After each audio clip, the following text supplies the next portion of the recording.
Hi, I'm Rupert Paul at the Bike Shed London show 2019, having a nice time in the sunshine. And I run a company called Rupe's Rewires, building custom looms, and I built this bike to exhibit this year.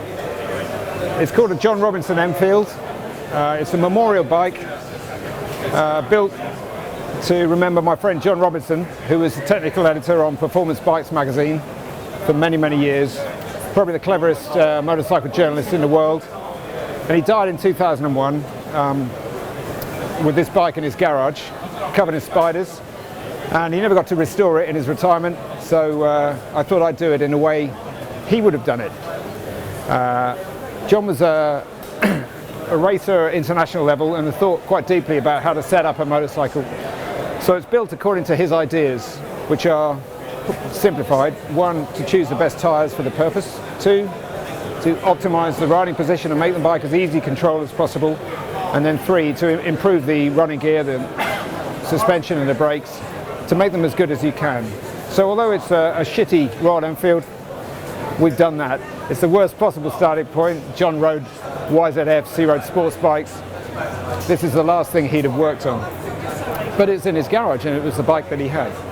He hadn't ridden it since 1967 when he got a job at age 21 on a motorbike mag, and it fired up about 3 weeks ago for the first time in 52 years.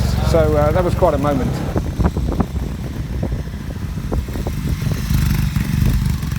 I'll walk you around the bike, show you a couple of things that are interesting. The only original parts are the engine and gearbox, this down tube here, and the spine tube under the tank. Everything else on the bike is either come from other bikes or been made from scratch. A lot of John's other friends have contributed to it. So this piece here on the headlight, for example, was made by a guy called Simon Martin, who's a great friend of John's. Simon restores vintage Bentleys. He's a metal fabricator. He can make anything out of any metal. And he wanted to make an unusual sort of signature piece for the headlight. So the bracket has got these bars in the front to knock people out of the way. We use the way this thing looks to work out how everything else on the bike should look. So the speedo bracket here follows the same idea with this wire structure. Same with the front mudguard bracket, made by a guy called Scott Campbell. Beautiful piece of work. And at the back we had a rack. John was very fond of bungeeing his waterproofs to a rack on a motorcycle. He thought that was a very important thing to do in life.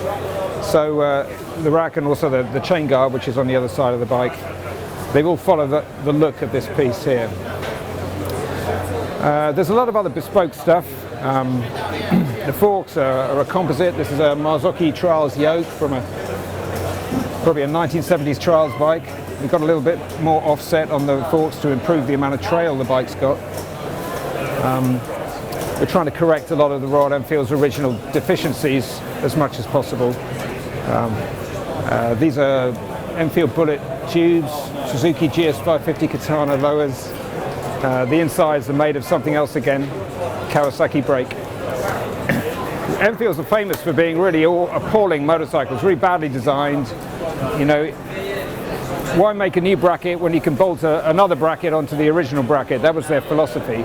So we tried to do away with that and make the bike as simple to construct and as easy to use and as easy to service as possible. So we got rid of, you can't really see that because it's all gone, but we're trying to make it as much like a production bike, if Enfield had had the time and imagination, as we could. The paintwork was designed by my son Fred, who's watching us but not involved. This is just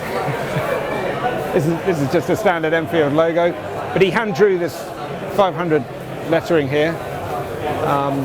This is kind of based on as a kid I had a Moto Marini 500 which had a beautiful 500 on the side, and I talked about it, and then Fred came up with this. You know, in the days of when this bike was new in 1960, having a 500cc motorcycle was a really big deal. It was a man's motorcycle. It was a really big engine. Of course now it's a titty little commuting engine, but I wanted to show off how big and powerful this bike is by putting 500 on the panel. All the back end of this is new. Royal Enfield, for some crazy reason, the seat is down here on the standard machine. So you've got a tank and then it all sort of drags its ass like a dog with worms. So we did away with all of that. Actually, this little bit's original, and this is all new. This is the only curves we could get in the inch tube that we had to use to continue to use. There's a limit to how many pipe benders there are in inch tube.